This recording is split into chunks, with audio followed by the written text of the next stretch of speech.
Vamos lá, alunos, finalizando esse ano letivo com o REAMP. Vamos corrigir aí o PET final avaliativo, terceiro ano. Lembrando que durante esse ano nós tivemos uma peculiaridade aí com a pandemia. Aprendemos muitas coisas à distância e até mesmo questões de tecnologia que muitos talvez teriam dificuldade. Superamos aí muitas habilidades.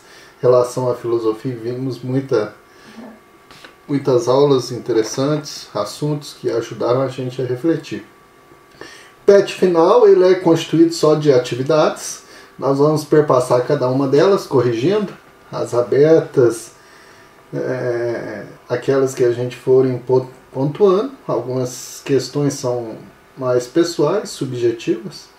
A primeira, que nós temos letra A e letra B, relação ao filme O Retorno da Múmia. Necessariamente não precisa assistir o filme, entender esse contexto que está aqui, relaciona com aquilo que os tipos de conhecimentos tratados no terceiro ano e que relaciona com esses tipos de conhecimentos que são mitologia, religião, filosofia, ciência, próprias questões de fábulas e no caso aqui a magia, né, que o filme aborda. É uma relação entre a ciência e a magia, que elas têm uma estrutura em comum, como foi mostrado aqui, falado, mas que estrutura comum que é ela, que eu até apontei, o conhecimento, né, que implica na manipulação da natureza, tanto natureza física, que é a ciência que é naturalista, e no caso da magia, a natureza, tanto física como espiritual. Natureza é aquilo que está determinado, mas que vai observando as mudanças, os princípios que são universais, que são tratados em todos os lugares, que definem como uma teoria única, né? Mas o que diferencia, a pergunta é o que diferencia a ciência da magia. Então eu coloquei aqui os elementos que distinguem cada uma. A ciência ela é mais naturalista, então por quê? Porque o método científico é autocrítico e caracterizado pela experimentação. Então naturalista é que não baseia em nada espiritual, nada que seja inteligível, aquilo que não se vê, mas tudo que está na natureza. Natureza não é só meio ambiente, quando se trata do corpo humano, aquilo que é objetivo, e devem ser comprovadas, sendo sempre descrições fidedignas da realidade. Então, mesmo que o método vai mudando, porque o método científico ele não é para sempre, ele sempre vai sendo superado e vão aparecendo novas técnicas, mas sempre sendo fidedigno aquilo que é real, que é empírico, que é mostrável, né? Já a magia ela é mais espiritualista. Então ela fundamenta seus conhecimentos em tradições e sua prática tem a forma de feitiços, assumindo uma realidade sempre supranatural, além da natureza. Então é bem pontuado essa diferença entre as duas, né? Então qualquer magia que vai fazer, ou até mesmo questões aí que a gente vê que são questões religiosas, mas que são de cunho do senso comum, você vê que tem uma tradição que foi passado de alguém e que é sempre baseado em algo mais inteligível, né? Então nós podemos fazer essa diferença apontando. Na letra B, que é muito uma questão assim, meio até um pouco fora do comum, mas que a gente vai tentar entender quem montou ela, o que quis, né? Porque se no filme há uma questão ali de um desfecho, uma trama envolvendo toda uma narrativa, né? Um enredo envolvendo magias, até mesmo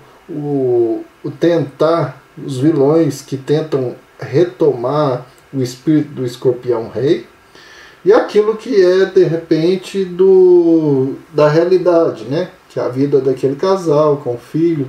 Então, aquele lugar ali na Inglaterra tem todo o contexto ali real. Então, se a gente volta naquele momento, naquele passado, que tecnologia que a gente usa hoje para mudar aquele desfecho, apesar que tem um desfecho até de uma solução mais interessante, que a gente considera como um final feliz, né?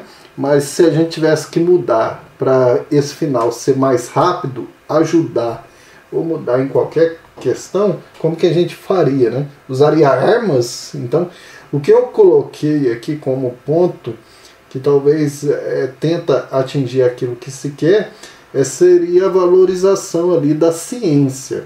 Então, porque ainda nós estamos naquele contexto em que o místico é muito ainda forte, né? A religião muito forte ainda. Então, a valorização da ciência para desmistificar o que não condiz com a realidade.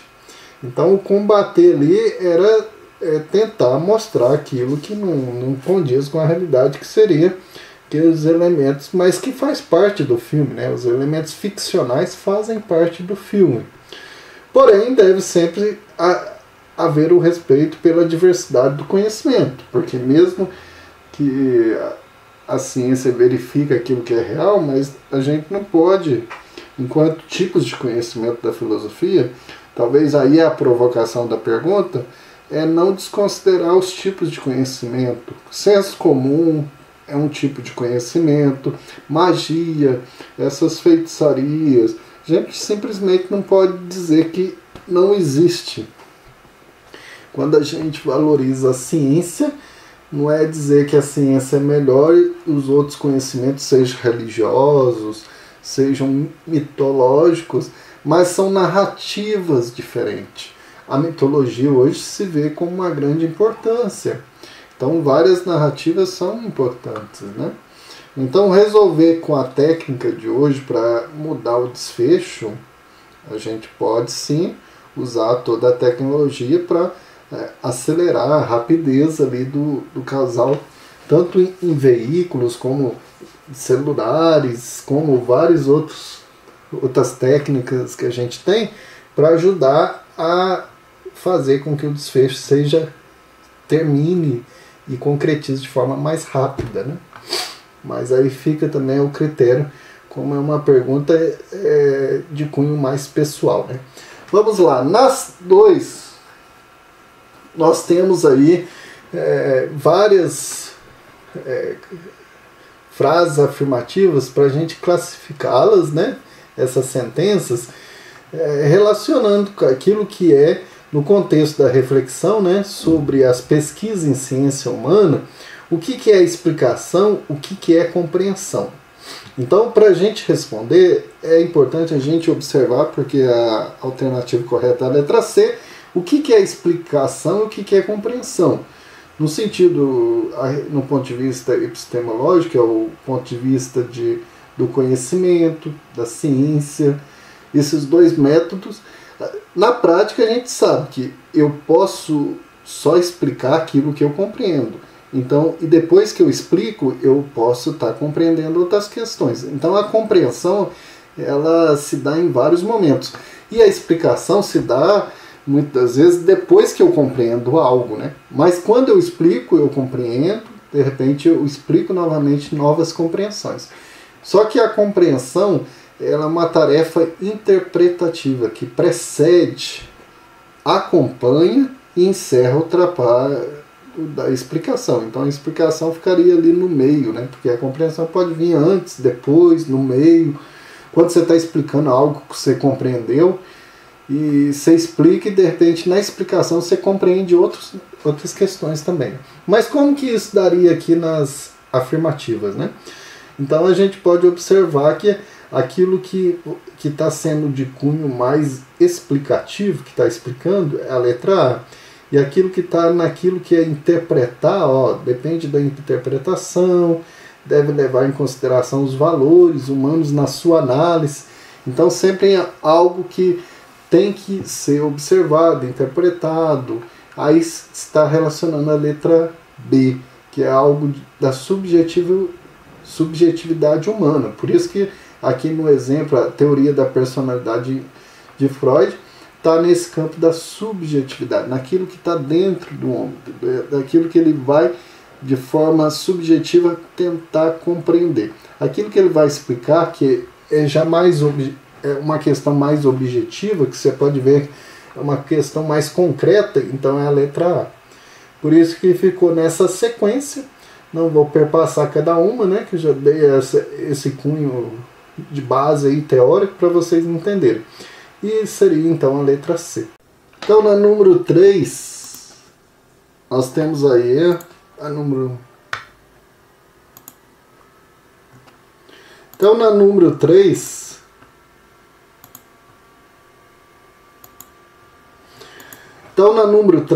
todas as alternativas a seguir são características que distinguem o senso comum do conhecimento científico, exceto, ou seja, aquela que não corresponde à característica que distingue, que diferencia, né? A letra A ficou porque o senso comum, ele não possibilita conclusões falsas e possibilita conclusões verdadeiras. Isso é próprio da lógica, que é simplesmente só do senso científico, onde perpassa aí toda uma narrativa da lógica, todo um discurso da lógica, que está no campo científico, não do senso comum, né? Porque assim, nós vamos ver que a primeira diz respeito ao senso comum e a segunda ao senso científico. As duas aqui, no caso, correspondem ao conhecimento científico. Então, preocupa-se com o particular. O senso comum sempre está preocupado com o particular. O conhecimento científico já preocupa-se mais com o geral. Faz afirmações fragmentárias. É próprio do senso comum. Sempre pontuar algo que é simplesmente daquela comunidade, ou daquele tipo de pensamento, ou separa as coisas, né? Faz afirmações que unifica, próprio do senso do conhecimento científico. E aí por diante, né? Oferece ponto de vista subjetivo, que é de cada um, isso é do senso comum. O conhecimento científico já é o ponto de vista mais objetivo, permite conclusões ambíguas, ou seja, entender de diversas maneiras, isso é próprio do senso comum, né? E permite conclusões mais rigorosas. Aí já é do conhecimento científico, que tem um método mais rigoroso e natural. Então ficou aí a alternativa A, né? Sobre a 4, em relação aos mitos, e a única alternativa correta é a letra D, porque as outras não explicam a realidade. Eu até sublinhei aqui para já apontar onde está o erro delas. Os mitos, eles explicam a realidade de uma forma da narrativa do mito. A palavra mito não significa fábula, não. Significa, tem uma das características da palavra mito, significar fábula, tem esse contexto da lenda, da invenção, né? Forma um todo lógico, coerente e racional. Os mitos, ao se unirem, têm um sentido lógico, coerente, racional? Não, os mitos têm narrativas para depois cada pessoa vai interpretando, e ele é cheio de símbolos, então ele não tem um sentido apenas, não tem só científico, né? Você não vai colocar razão ali, muitas vezes envolve emoção, envolve toda uma narrativa da comunidade. Então a letra D, ela está mais correspondente àquilo que seria então a pretensão do mito aí. E a letra E, mitos e logos são sinônimos absolutos. Mito é a narrativa, aquelas histórias mitológicas, que tem todo um simbolismo, toda uma construção ali, cheio de elementos mais não científicos, mais emocionais, mais construtivos a partir da realidade, da tradição, né? E o logos é a razão, isso é próprio da filosofia. Então eles não são sinônimos. Então por isso ficou a letra D. A número 5, nós temos como tema a liberdade e o determinismo, e tem um fragmento aí do Merleau-Ponty, que é um filósofo contemporâneo agora. Mas ela é muito tranquila de entender, porque a relação de liberdade e determinismo são as coisas que nós não escolhemos, e elas estão na nossa vida. Só que a gente escolhe, o ser humano, é uma discussão isso de diversos filósofos aí que vão aparecer, né, principalmente quando a gente pega Sartre, até mesmo Spinoza, moderno, né, lá nos gregos, Aristóteles, que vão ter grandes tratados nesse sentido, discursos e reflexões de forma filosófica a respeito da liberdade. Mas aqui o contexto é que a liberdade ela é sempre uma escolha do ser humano, a condição do homem é condição histórico-cultural. Então nós estamos inseridos numa história, numa cultura, que muitas das vezes a gente nasce já com certas regras, que já são determinismos, mas a gente pode, por isso, falar em liberdade implica falar nesses determinismos naturais e condicionantes culturais. Então eu posso ser livre, mas eu sei que eu nasci numa cultura, fui criado de uma forma, nasci numa família, tenho aspectos do meu corpo, ou podem ser limitações, como podem ser potencialidades. E as outras alternativas vão sempre pontuar de forma errada, tanto a liberdade como o determinismo. Essa liberdade é absoluta, o homem é um ser espiritual? Não, o homem não é um ser espiritual. O espírito é uma das dimensões do homem. Corpo e mente não tem comunicação? Claro que tem. A gente já sabe que muitos filósofos já refletiram sobre essa questão, e a gente sabe depois com a psicanálise, né, tem coisas que no nosso corpo afeta a mente, coisa na mente que afeta o corpo. Negar a existência da liberdade, o ser humano tem determinismo, mas ele pode superar a liberdade, sim. Pode superar os determinismos fazendo suas escolhas. A liberdade existe, sim. Não tem como negá-la. Essa liberdade não se efetiva, sim. Isso é próprio já de reflexões de filósofos que vão mostrar que nós somos livres quando superamos os determinismos da nossa vida. Não é porque eu nasci sem uma perna, sem as duas pernas, que não posso superar essa limitação e criar possibilidades para a minha vida. Eu sou livre para escolher, ou posso ficar choramingando o que acontece. E a 6 e última, que refere-se a esse estilo de vida americano, American Way of Life, aí principalmente no século XX, aí, depois das guerras, que foi cultivado muito nos Estados Unidos, mas num ponto de vista marxista, isso daí não passa de uma ideologia burguesa, que realmente é tratado nessa visão marxista de olhar isso como um estilo de vida mesmo dos burgueses, porque nem todo mundo pode ter um estilo de vida consumista dessa forma. Nem todos nós podemos fazer isso. Então, e se todos tivessem essa possibilidade, imagina o mundo, né? Por isso que hoje em dia a gente colhe muitas coisas que se plantam através desse consumo exagerado, né? E ideologia, então, são essa forma de criar ideias, né? Muitas vezes ideias para uma visão mais de controle de uma sociedade, de um grupo determinante. Então aí nós fizemos a correção das 6 questões, finalizamos o PET avaliativo final, e a autoavaliação ela também corresponde, mas ela é bem pessoal, é sua, né? Você vai ver o que você aprendeu em filosofia durante esse ano, vai colocar aí sim, em parte, né, que é mais ou menos, ou não. Se você consegue aí refletir sobre as coisas que acontecem com você, a filosofia te ajudou nisso, a compreender que as outras pessoas têm pontos de vista diferentes, entender que o pensamento não é algo pronto, você constrói conforme aí um processo que você vai criando, principalmente com a ajuda da filosofia. Você já conseguiu, através do que você foi aprendendo em filosofia, consegue perceber que também você é responsável pelo mundo você não é um ser à parte do mundo, né? Estamos integrados aí nesse mundo. E aí nós fechamos então o nosso PET avaliativo final, terminamos o nosso ano letivo de 2020 com essa atividade. Esperamos que todos possam ter feito as atividades para somar a sua carga horária e fazer corretamente esse PET avaliativo para ter uma boa nota.